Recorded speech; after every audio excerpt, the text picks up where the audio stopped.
Now moving on to the next presentation. So this is coming from heterojunction pioneer Huasun.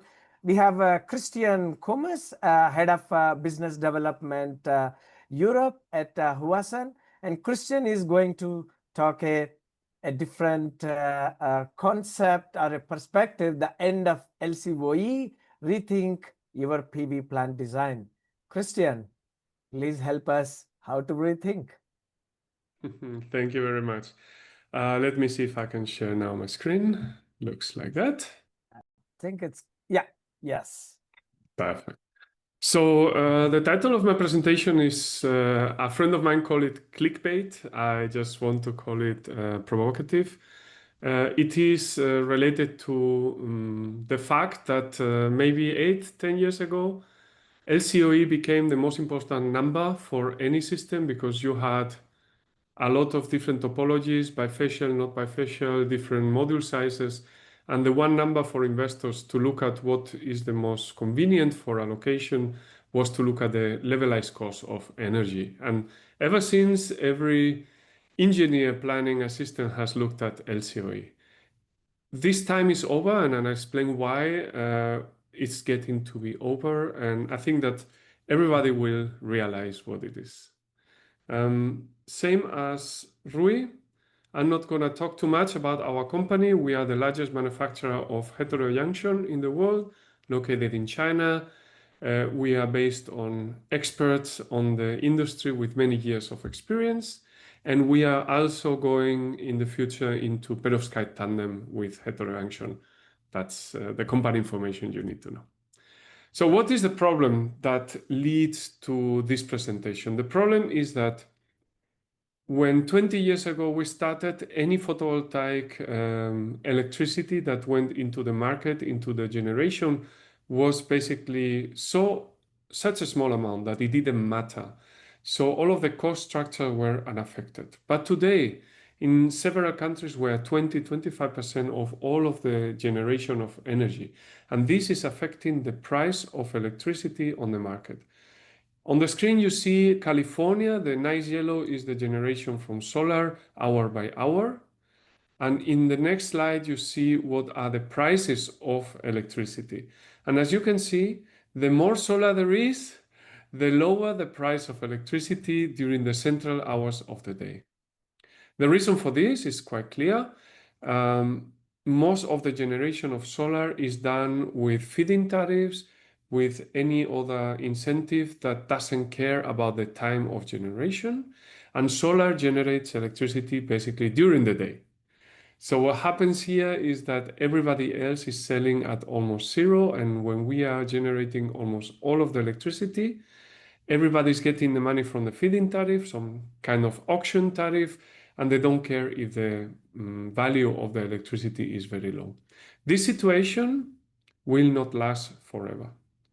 So the key point is that you get in many countries already curtailment. This means that you are generating electricity and the grid operator tells you to stop. And that is the biggest enemy. That is the Beetlejuice word for any IPP or investor in a power plant. Tell them curtailment 3 times and he will give up the project. This fact is extending beyond, let's say, California conditions to countries like in Germany. And here I summarize the average price of electricity for each hour of the day for 4 consecutive years ending last year. And as you can see, the dip in the middle is getting more pronounced. And this is caused by the increased availability of solar. When you get below a certain value, that is the LCOE of solar, the plants would not get on the spot market a profit for that power. When it gets at zero or negative, obviously if it's negative, you stop producing electricity. But what is, let's say, the learning or what's behind that? The learning is that if we keep on constructing power plants that produce electricity, this is a typical south-facing high-density power plant, and they produce electricity, this is the blue, exactly when the price is getting to be the lower, this is the price in the orange, we are going in the wrong direction in terms of profitability. And it's no longer valid that we use equally all of the energy generated by the PV system, which is the basic fundamental assumption behind the calculation of levelized cost of electricity. You just add all of the electricity you generate, and that is what is compared to the cost. That axiom is no longer valid in this situation in which the cost of electricity, the price on the market to which you sell it, changes by the hour. Even going deeper, if you look at the project development, you start today thinking about making a project, I don't know, in Italy or in Germany, and everybody in the supply chain already know how to look at inverters, trackers, and modules. They look at the bankability, they look at the technical QAs, and they do the job, and they've been doing the job well for the last few years. And if everything is done properly, that part of the equation is solved. Those systems will probably generate the energy, and if something goes wrong, they have some warranties. Everything is kind of fixed. It's okay. But what about the income of the systems? You need to secure the income for your electricity, at least until you break even. And if you want to make a profit, until the return of investment assumption for maybe 10 years, maybe 12 years, maybe 20 years, you need to comply with that. You need to get money for your energy generation. And how do you get the money in a system? Maybe you have a feed-in tariff and you're happy. You think nothing's going to happen to you. Net metering or any kind of, that's more for self-consumption, but I put it to be complete, or auctions, maybe price per difference, in which they pay you more money if the energy on the spot market is very cheap. They give you the difference to a minimum value. All of that is what is behind the idea of LCOE. Those are very stable pricings for your business case. But we are moving into a world of PPAs and merchant, spot market, maybe day ahead, maybe hour ahead, maybe a mix of PPAs and merchant. And that is how the real energy price is developing. And then time of day becomes basic. Not only that, if you look at such a long time, you need to look at the risk. And even if you have a feed-in tariff or an auction number, you are subject to the legal risk that when in a country, energy like in California becomes basically zero value for 5 hours per day all summer long, or even negative values are constantly, like in Germany, coming up to the market, the governments will go and stop your feed-in tariff. They will pass a law and say, no, this is too crazy. And they can put in risk your investment. So you cannot completely ignore what is the legal risk of basing your income into getting money when the value of your power is actually zero or very low on the real market. So you need to look at the structures of PPA and merchant and think, how am I going to survive on that? And there you have the market risk. You may have lower and lower value of the electricity when you produce it. So that is the problem. What are the solutions? And I'm not going to surprise anybody. First solution, you get a battery co-located with your PV system, okay? You're already doing it. If you're a developer, I know you're doing it. You're thinking like, yeah, of course. That's why we put batteries. So this is the revenue curve. And you cut off 2 hours of generation. You get a battery that is half of the nominal power of your system. That's a very typical dimensioning. And then you sell it in the evening when it's very expensive. And what you get there is that you get, well, 15, 18, whatever is based on the country, a lot more revenue for your energy. And that's a good solution. That's why it's coming online. You have a lot of regulations, many difficulties, because it's always interesting, but it's a solution. What I want to bring to you now is the idea that when you compare this with doing something else could be more interesting, and that's installing vertically. If I go back and forth the slides of the generation curves, you will see how when you install in a battery, you get, when you install PV with a battery, you get a dip in the energy fed into the grid during lunchtime, I'm gonna say, and you get it back during the evening, right? In vertical, the dip is there as well, but instead of going to the evening, you spread it to the beginning at the end of the day. You get, according to the price of electricity of Germany last year, more income doing this than what you get when you collocate a battery. And in this case, what I did making a battery that is, let's say, for a 10 megawatt peak PV system, I put a 5 megawatt hour battery with 2.5 megawatt peak feed into the grid, so a 0.5C. What I managed to do with this is that with some assumptions that are very aggressive for the battery, so this battery cost is very, very cheap compared to what you developers are getting is like on the bottom. And the assumptions for the vertical PV are kind of on the top of the cost, but I managed to make it so that you have the same CapEx and the same OpEx with a vertical PV and with a collocated battery with PV. Having the same CapEx and OpEx, you only need to look at the income because, well, you have the same cost. That is really pushed forward, like squeezed in, being very negative to the vertical because I took a very high cost for the vertical and very positive to the battery because I took a very low cost for the battery. But it makes you look at it in a very simple way.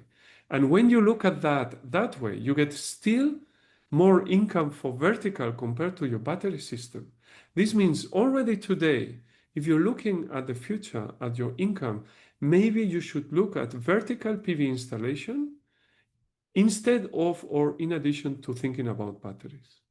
And that is a great result because many of the companies that are pushing to do batteries are doing so maybe when it's a bit too early because not everybody has good experience to make a high quality battery system collocated. And batteries face a lot of trouble to get permits and to get a good framework of working as a battery.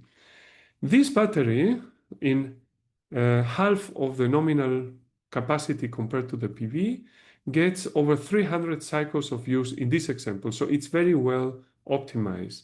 It's not like a trick. But I want to drive you through the different options of what can be done differently. Because, you know, when you do a presentation in a webinar, sometimes when you listen to it, you think, oh, probably this only works for this example. And if you change any variable, everything breaks down and your amazing profitability goes down and it's not interesting. So I want to break that. I want to let you know that that's not the case. So how I'm going to do this is I'm going to change the prices for the electricity to follow the trend that is going to get even worse.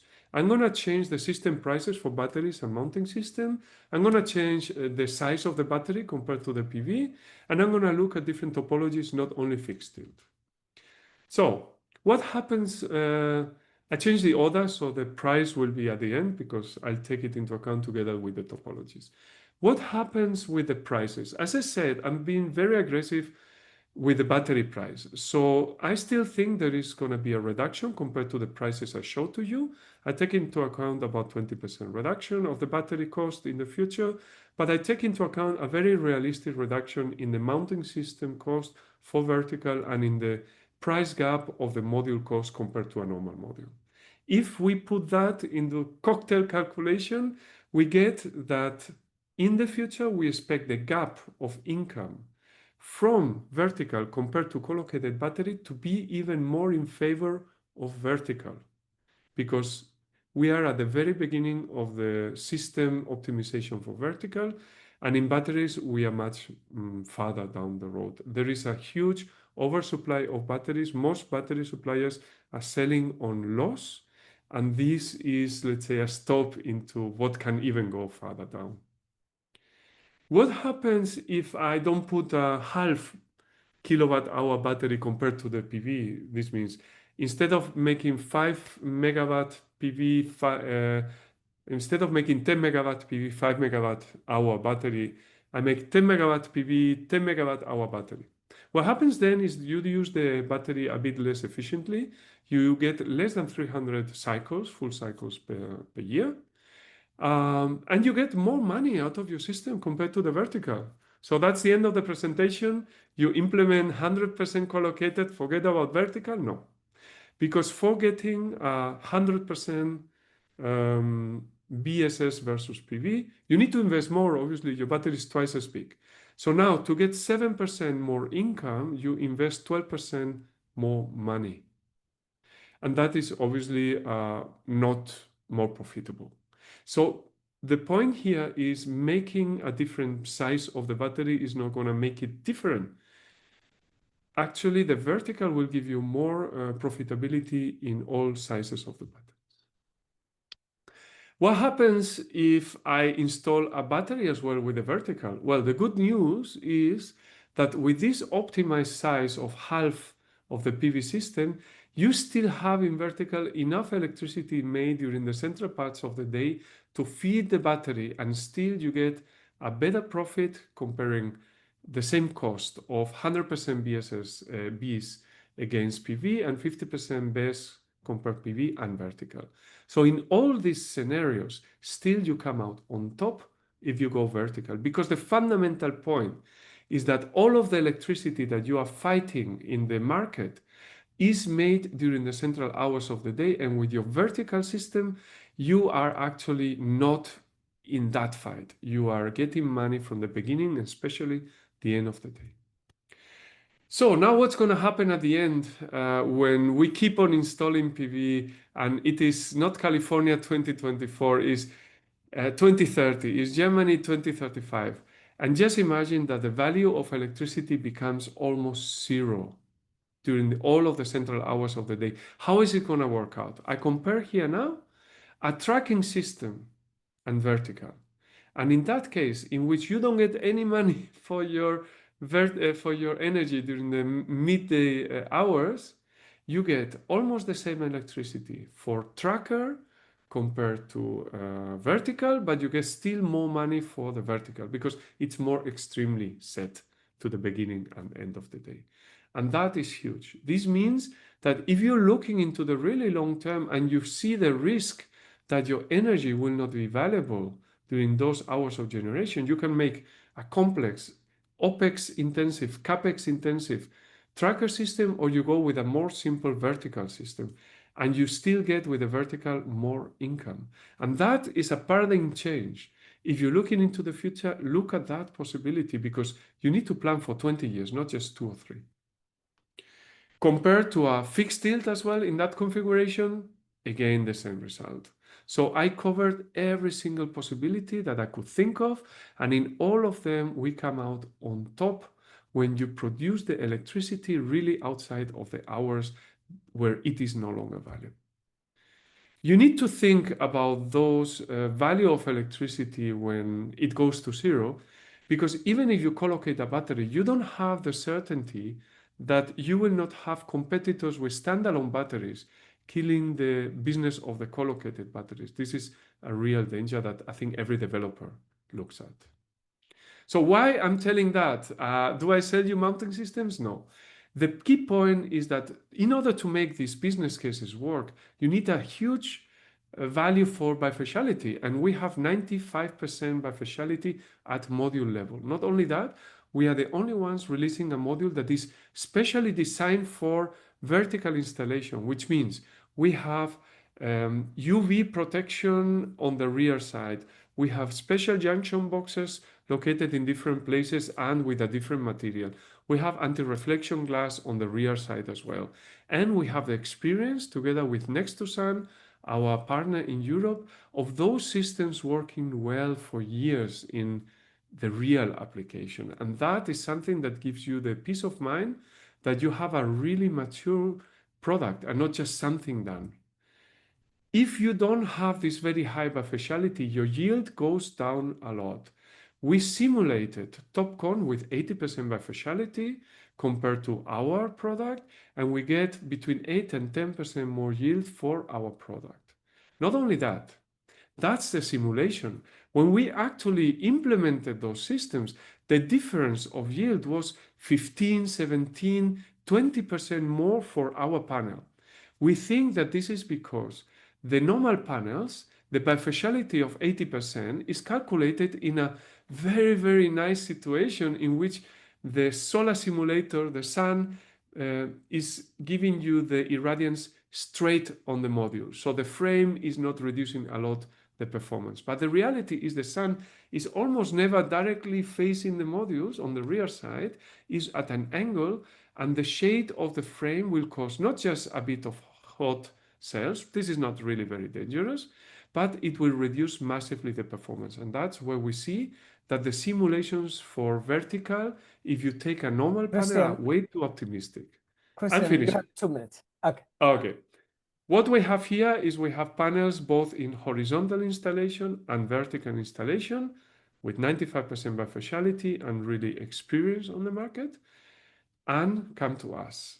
What is the summary? I really think that you guys in the development already know that there is a problem with the current topology of installing PV.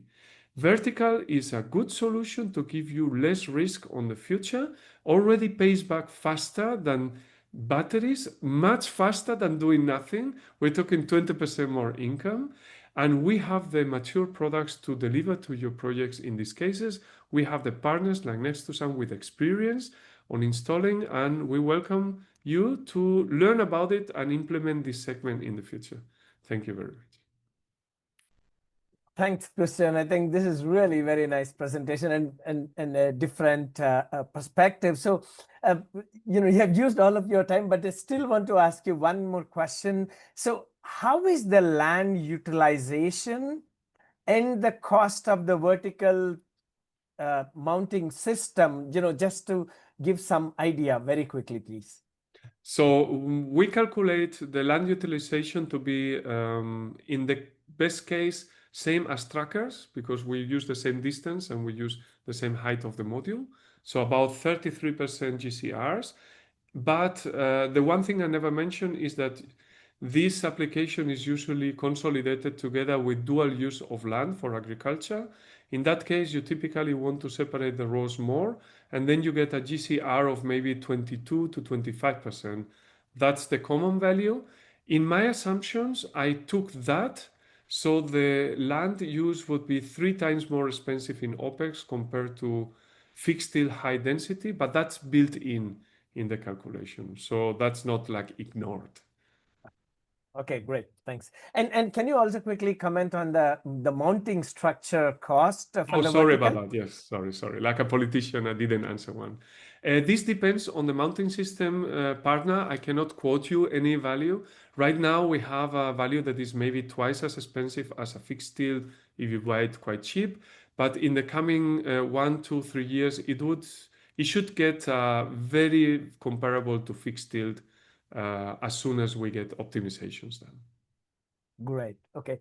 Thanks, Christian. That was very interesting presentation. And then please, check if there are any questions in the chat window. I would also request all our attendees to, annoy Christian with questions so that he also can stay longer and also enjoy our conference. Thank you, Sharon. Ciao, ciao. Thank you.